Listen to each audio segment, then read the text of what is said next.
Welcome to our channel. Today we how to connect Hootsuite to Buffer, beginner guide step by step clearly. To connect Hootsuite to Buffer, start by logging into your Hootsuite account.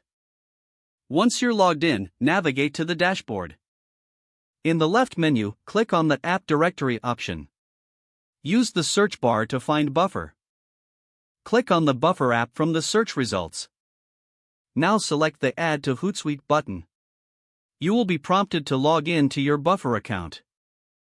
Enter your Buffer credentials and authorize the connection. After authorization, you will return to Hootsuite. Next, you'll want to configure your Buffer settings in Hootsuite. Click on the Buffer icon in your dashboard. You can now set up your social media accounts that you want to manage through Buffer.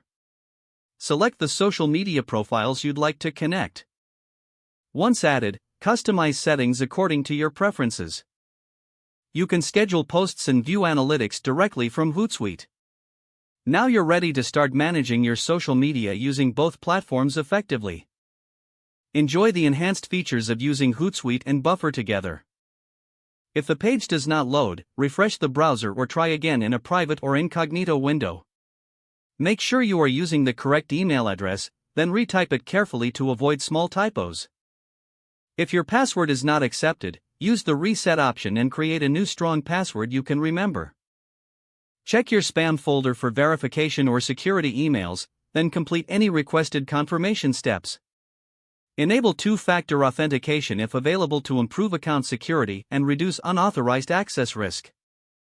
After signing in, review your profile details so your contact information and settings are accurate and current. If you see an error message, note it down and try again after restarting your device and internet connection. Log out when you finish, especially on shared devices, to keep your account and payment information secure. If the page does not load, refresh the browser or try again in a private or incognito window. Make sure you are using the correct email address, then retype it carefully to avoid small typos.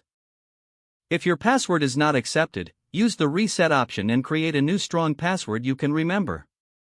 Don't forget to like this video and subscribe to our channel for more step-by-step tech guides.